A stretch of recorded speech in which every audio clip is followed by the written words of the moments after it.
हम इस चीज़ को एक्नॉलेज नहीं करते कि औरत की क्या इंपॉर्टेंस है और उसको किस हद तक इज्जत देनी चाहिए। औरत तो बगैर तो मर्दी ना जिंदगी ना मुकम्मल है बेटा।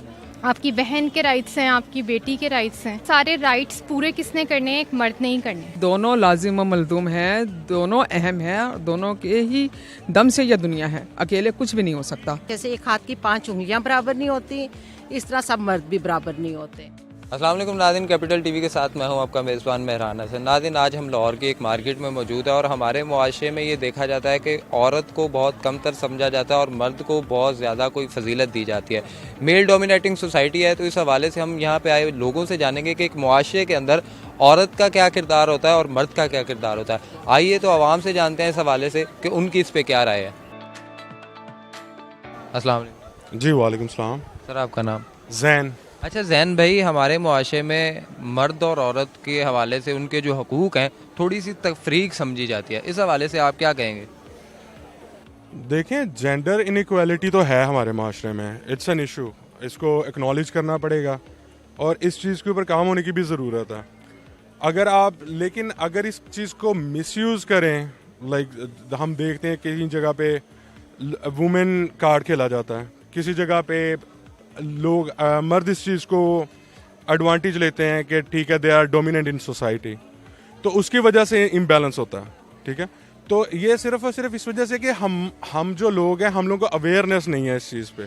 हम इस चीज़ को एक्नॉलेज नहीं करते कि औरत की क्या इंपॉर्टेंस है और उसको किस हद तक इज्जत देनी चाहिए और उसको कितना उसके हकूक़ उसे मिलने चाहिए।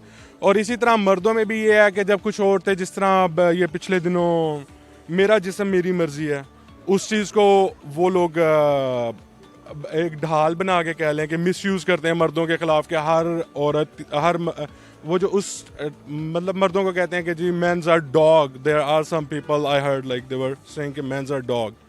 तो ये दोनों जो एक्सट्रीम्स हैं, इनको कम होना चाहिए। और ये सिर्फ और सिर्फ तब भी हो सकता है कि अगर हम अपने यूथ को, नौजवानों को इस चीज़ का बताएं कि ये दोनों गाड़ी के एक पहिए हैं, इन दोनों को बैलेंस होना चाहिए और इन दोनों को इनके राइट्स मिलने चाहिए। ਮੈਨੂੰ ਇਹ ਦੱਸੋ ਕਿ ਸਾਡੇ ਮੁਲਕ ਦੇ ਵਿੱਚ ਜਾਂ ਸਾਡੇ ਮੁਆਸ਼ਰੇ ਦੇ ਵਿੱਚ ਔਰਤਾਂ ਦੇ ਹਵਾਲੇ ਦੇ ਨਾਲ ਕਿਹਾ ਜਾਂਦਾ ਕਿ ਔਰਤਾਂ ਨੂੰ ਕਮਤਰ ਸਮਝਿਆ ਜਾਂਦਾ ਹੈ ਬਨਿਸਬਤ ਮਰਦਾਂ ਨਾਲੋਂ। ਤੁਹਾਡਾ ਇਸ ਹਵਾਲੇ ਨਾਲ ਕੀ ਕਹਿਣਾ ਹੈ? ਨਹੀਂ ਬੇਟਾ, ਔਰਤਾਂ ਦਾ ਮੁਕਾਮ ਜਿਹੜਾ ਨਾ, ਉਹ ਇਸਲਾਮ ਨੇ ਵੀ ਔਰਤ ਨੂੰ ਇੱਜ਼ਤ ਦਿੱਤੀ ਹੈ। ਔਰਤ ਦਾ ਮੁਕਾਮ ਤੁਸੀਂ ਦੇਖੋ ਕਿ ਇੱਕ ਬੱਚੇ ਨੂੰ ਪੈਦਾ ਹੋਣ ਤੋਂ ਪਹਿਲਾਂ 9 ਮਹੀਨੇ ਆਪਣੇ ਪੇਟ 'ਚ ਰੱਖਦੀ ਹੈ, ਤੇ ਉਹਦਾ ਮੁਕਾਮ ਕਿਵੇਂ ਘਟ ਸਕਦਾ? ਉਹੀ ਬੱਚਾ ਅਗਰ ਵੱਡਾ ਹੋ ਕੇ ਕਹੇ ਕਿ ਮੇਰੀ ਔਰਤ ਦਾ ਮੁਕਾਮ ਜਿਹੜਾ ਹੈ ਉਹ ਮੇਰੇ ਤੋਂ ਛੋਟਾ ਹੈ ਜਾਂ ਮੇਰੇ ਬਰਾਬਰ ਨਹੀਂ ਹੈ, ਤੇ ਇਹ ਜ਼ਿਆਦਤੀ ਹੈ। ਔਰਤ ਤੋਂ ਬਗੈਰ ਤਾਂ ਮਰਦੀ ਨਾ ਜ਼ਿੰਦਗੀ ਨਾ ਮੁਕੰਮਲ ਹੈ ਬੇਟਾ। ਮਰਦਾਂ ਦੇ ਹਵਾਲੇ ਨਾਲ ਕੀ ਮੁਆਸ਼ਰੇ ਦੇ ਵਿੱਚ ਮਰਦਾਂ ਦਾ ਕੀ ਕਿਰਦਾਰ ਹੋਣਾ ਚਾਹੀਦਾ? ਮਰਦਾਂ ਦਾ ਕਰੋ, ਮਰਦ ਜਿਹੜਾ ਨਾ, ਅੱਲਾਹ ਤਾਲਾ ਨੇ ਮਰਦ ਨੂੰ ਜਿਹੜਾ ਨਾ ਸਾहिਬ ਹੈਸੀਅਤ ਬਣਾਇਆ ਕਿ ਨਾਲੋਂ ਨਫਕਾ ਜਿੰਨਾ ਵੀ ਹੈ ਔਰਤ ਦਾ, ਬੱਚਿਆਂ ਦਾ, ਉਹਦਾ ਜ਼ਿੰਮੇਦਾਰ ਹੈ। ਇੱਕ ਰਿਸਪੌਂਸਿਬਿਲਿਟੀ ਦਿੱਤੀ ਅੱਲਾਹ ਤਾਲਾ ਨੇ, ਔਰ ਮਰਦ ਨੂੰ ਚਾਹੀਦਾ ਕਿ ਉਹ ਆਪਣੀ ਰਿਸਪੌਂਸਿਬਿਲਿਟੀ ਪੂਰੀ ਕਰੇ। ਔਰਤ ਜਿਹੜੀ ਹੈ ਉਹ ਜ਼ਾਹਰ ਘਰ ਦਾ ਦੇਖਭਾਲ ਕਰਦੀ ਹੈ, ਬੱਚੇ ਨੂੰ ਪਾਲਦੀ ਹੈ। ਔਰਤ ਦਾ ਆਪਣਾ ਇੱਕ ਮੁਕਾਮ ਹੈ, ਉਹਨੂੰ ਆਪਣੀ ਰਿਸਪੌਂਸਿਬਿਲਿਟੀ ਫੀਲ ਕਰਨੀ। ਅੱਛਾ ਤਾਇਆ ਜੀ, ਇੱਥੇ ਕੁਝ ਬੁੱਢੀਆਂ ਇਹ ਵੀ ਨਾਰਾ ਲਾਉਂਦੀਆਂ ਨੇ ਮੇਰਾ ਜਿਸਮ ਮੇਰੀ ਮਰਜ਼ੀ, ਇਹਦੇ ਹਵਾਲੇ ਨਾਲ ਤੁਸੀਂ ਕੀ ਕਹੋਗੇ? ਨਹੀਂ ਬੇਟਾ, ਸਾਡਾ ਜਿਸਮ ਤਾਂ ਹੈ ਹੀ ਨਹੀਂ, ਇਹ ਜਿਸਮ ਅੱਲਾਹ ਦੀ ਦੇਣ ਹੈ। ਇਹ ਔਰਤ ਦਾ ਕਿੱਥੋਂ ਆ ਗਿਆ ਜਿਸਮ? ਔਰ ਅਗਰ ਅੱਲਾਹ ਤਾਲਾ ਉਹਨੂੰ ਬਗੈਰ ਕਿਸੇ ਜਿਨਸ ਤੋਂ ਪੈਦਾ ਕਰ ਦਿੰਦਾ, ਉਹ ਕੀ ਕਰਦੀ?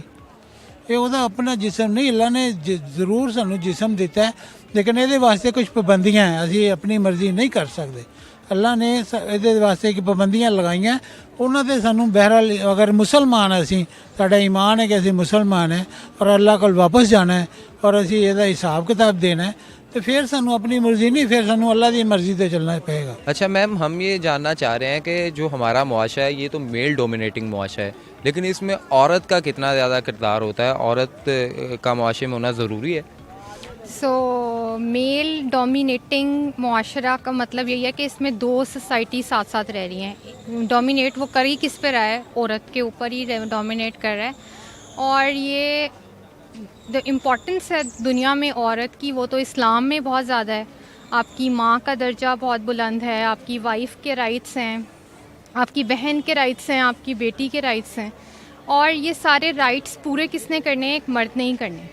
सो वैसे तो ये कोई सोसाइटी में डोमिनेशन का वो तस्वुर नहीं है। बंदे को ज़्यादा पर से राइट्स मिले हैं, क्योंकि उसका काम है टू प्रोवाइड औरत।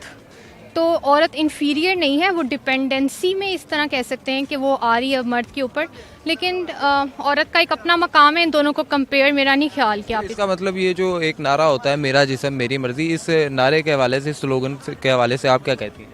सो ये हर एक का अपना अपना सब्जेक्टिव है कि अगर मैं कोई सर्जरी करवा रही हूँ या कुछ और कर रही हूँ और कोई आके मुझे ये कहे कि नहीं आपको नहीं करना चाहिए, तो फिर ठीक है, आप उनको कह सकते हो कि अगर कोई बंदा मर्द भी कुछ करा रहा है, अगर हेयर ट्रांसप्लांट वो अपने लिए करा रहा है तो उसकी मर्ज़ी है, क्योंकि उसको लग रहा है कि वो सर्वाइव नहीं कर सकता, उसका कॉन्फिडेंस लेवल उससे बेहतर हो रहा है। इसी तरह अगर एक औरत अगर अपने साथ ये कर रही है तो उसकी मर्ज़ी है, लेकिन इसकी और भी बहुत से मतलब हैं और पूरी दुनिया में वेस्टर्न कल्चर हमारा नहीं है और मेरा ख्याल है इसको उस तरफ हम लेके ना ही जाएं। गलत चीज़ गलत ही है, चाहे वो जिस भी कल्चर में हो। अच्छा माँ जी, हमारे मुआशरे में अगर औरत ना हो तो क्या हमारा मुआशरा चल सकता है? Impossible, impossible. और अगर मर्द ना हो तो? नहीं, यही सवाल करने लगी हूँ कि अगर मर्द भी नहीं है तब भी नहीं चल सकता। दोनों गाड़ी के एक पहिए हैं, दोनों लाजिम व मलजूम हैं, दोनों अहम हैं, दोनों के ही दम से यह दुनिया है, अकेले कुछ भी नहीं हो सकता। लेकिन औरत की फ़र्कियत यह है कि औरत ने ही तो मर्द को जना है, औरत ही जुल्म सहती है, औरत ही सारे काम कर, औरत सब कुछ करके हर किस्म की कुर्बानी देती है। वो एक मिसाल है ना कि औरत जितनी देर में आवाज़ उठाएगी उतनी ही ज़्यादा कुर्बानी देती है, ठीक है। तो उससे मेरा ख्याल है कि पहली ही दफ़ा में आवाज़ उठा लेनी चाहिए। अच्छा मैम, हमारे मुआशरे में औरतों के हकूक़ के हवाले से बड़ी आवाज़ उठाई जाती है कि औरतों को हकूक़ नहीं मिलते और मर्द जो है वो उन पे सुपीरियर आते हैं, तो इस हवाले से आपका क्या कहना है? देखिए जी, दो बातें होती हैं, एक होता है कि रूल और एक होता है इम्प्लीमेंटेशन। इस्लामिकली औरतों के बहुत हकूक़ हैं और बीइंग का पाकिस्तानी बहुत ज़्यादा हकूक़ है। जैसे एक हाथ की 5 उंगलियां बराबर नहीं होती, इस तरह सब मर्द भी बराबर नहीं होते। अल्हम्दुलिल्लाह हम मेरे इर्द गिर्द जितने भी लेडीज़ हैं उनके माशाल्लाह हकूक़ ना सिर्फ और आदमियों के बराबर हैं बल्कि आई थिंक उनसे कुछ ज़्यादा हैं। तो जितने भी पढ़े लिखे और समझदार और इस्लामिकली जिनको अवेयरनेस है वो औरतें तो ये कह ही नहीं सकती कि हमारे हकूक़ हमारे हक से कम मिल रहा है। इनफैक्ट मैं समझती हूँ उनको ज़्यादा मिल रहा है। मैं वहाँ पर उन लोगों की बात नहीं करती जो कि जाहिल हैं और जिनकी एजुकेशन की कमी है और जो इस्लाम से दूर हैं। तो मैं इस चीज़ पे बिल्कुल भी नहीं बिलीव करती कि औरतों के हकूक़ आदमियों से कम हैं। अच्छा, हमारे साथ इनके हस्बैंड भी मौजूद है, हम उनसे पूछते हैं कि सर आप मुझे ये बताइए, क्या आप समझते हैं कि हर कामयाब इंसान के पीछे किसी औरत का ही हाथ होता है? बेशक, इसमें तो कोई शक वाली बात नहीं है। अगर जब तक औरत साथ ना दे तो एक फैमिली मुकम्मल नहीं होती, और जब तक फैमिली कंप्लीट नहीं होती उस वक्त तक कोई प्रोग्रेस, एक आदमी प्रोग्रेस नहीं कर सकता। चाहे वो अगर आप स्टार्टिंग से लें, वो माँ की शक्ल में हो, फिर वो बेगम की शक्ल में हो, आगे चल के बच्चों की शक्ल में, बेटी की शक्ल में हो, तो डेफिनेटली। नाज़रीन, जैसा कि आपने जाना, मर्द और औरत एक ही गाड़ी के दोनों पहिए हैं। ना मर्द के बगैर माशरा चल सकता है और ना ही औरत के बगैर माशरा चल सकता है। लेकिन हमारे मुआशरे में अगर औरतों को हकूक़ उनके नहीं मिल पाते तो हम इस्लामी जमहूरिया पाकिस्तान के अंदर रहते हैं और इस्लामी जमहूरिया पाकिस्तान में इस्लाम के मुताबिक ख़वातीन के लिए बहुत से हकूक़ हैं। फिर मिलेंगे किसी नई वीडियो के साथ। अपने मेज़बान मेहरान नासिर को दीजिए इजाज़त। अल्लाह हाफ़िज़।